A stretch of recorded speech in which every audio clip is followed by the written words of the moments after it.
natural disasters, all too real, occurring all too often. Getting medical aid and services to those who need it the most as soon as possible is always the goal.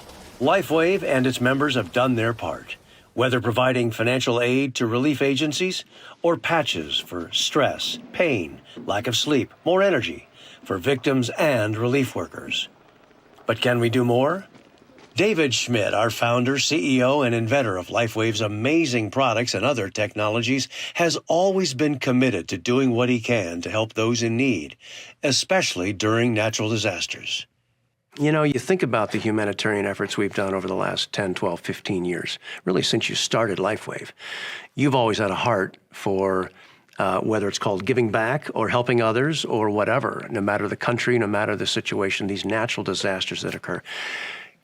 Give us a sense of how you would characterize what LifeWave's done over these last 15, 18 years.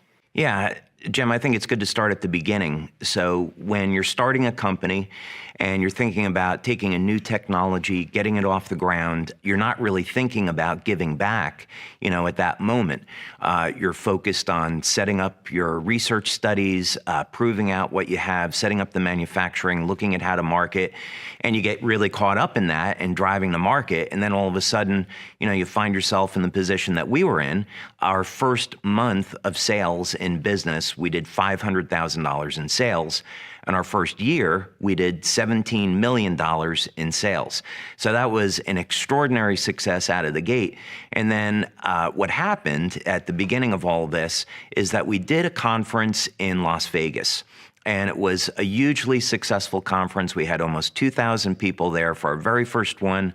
We had 40 speakers that came in, professional athletes, professional coaches, Olympic coaches. And a fellow by the name of Thomas Burke approached me and said, this is so phenomenal. I'm so proud to be a member of this company. As you know, there was just a hurricane off the coast of Florida. Have you thought about starting a program to give back? And it was at that minute I realized that when a company becomes successful, you have an obligation to help those in need and give back to those that are less fortunate.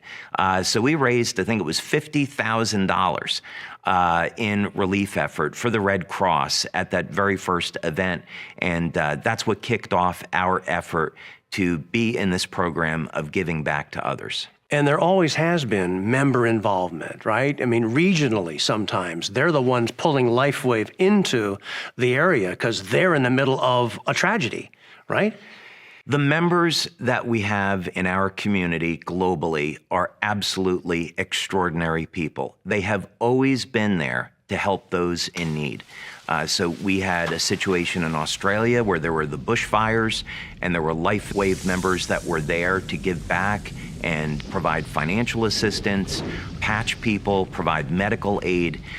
We've had victims of earthquakes in Indonesia, earthquake in Italy, of course, multiple hurricanes, and LifeWave members have always been there personally to provide medical aid and assistance. And recently we had those floods in Germany and in Japan. Remember, almost back to back over a period of 6-8 months. There's always something happening where LifeWave wants to step up, right? Usually what happens is there'll be some type of natural disaster, something will happen, and LifeWave members will respond immediately and say, hey, I'm trying to help out with this situation. Can the company get involved and provide some kind of assistance? So in the case of the flood in Germany, we responded right away with a donation to the Red Cross. We sent patches out to members so they could be there to help people with relief of pain, coping with the stress, and helping with sleep. So this has been an effort that has been driven both from the company and from the member community. But you've mentioned from time to time some level of frustration that sometimes it takes weeks just because that's the way the administrative side of getting a check to somebody, or actually where do we send the patches and who's going to be there to take them. This whole dynamic of logistics and getting what you want to give into the theater where there's a problem. That's been frustrating for you, hasn't it been? It has been. Let's take the situation that just happened in the Ukraine, and there was this global outpouring of what was going on with the refugees. Right? So the war is a terrible thing, and we have families that are having to retreat into Romania, into Poland. And the first thing that we did as a response was we donated money to the Red Cross to provide medical aid. We donated money to UNICEF to specifically go to the children that were affected by this. We donated supplies and patches to our members in Poland and Romania. The problem, that's all a great thing, but the problem with it is that it took weeks to get all of these things arranged.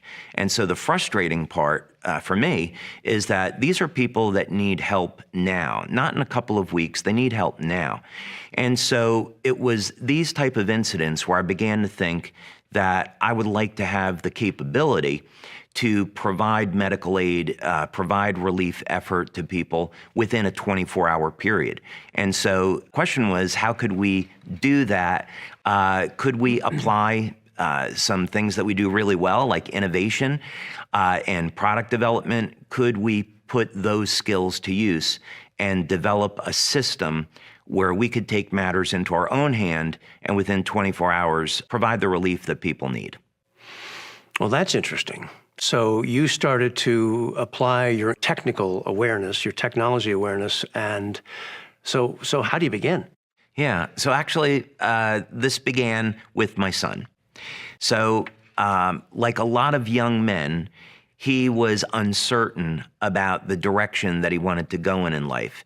And he had tried college and it really wasn't for him. So I had to sit and pray over it and think about, what is my son really engaged in, and that's going to get him excited. And then the idea came to me.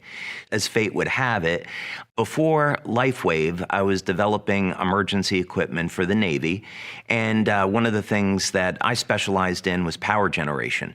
So I was developing new batteries, new fuel cells, and in particular, a new type of turbine engine that didn't have blades, that worked with a novel combustion system and could provide power in an emergency on a submarine. So this was something that myself and my team were doing back in the 90s. So I approached my son and said, Matt, I have this idea of a project that you and I could work on together, and here's what would be involved. And he immediately got excited about it. And he decided to drop everything else that he was doing. And he moved back to Florida, where I am now. And he came to work for me, and we got started on this project.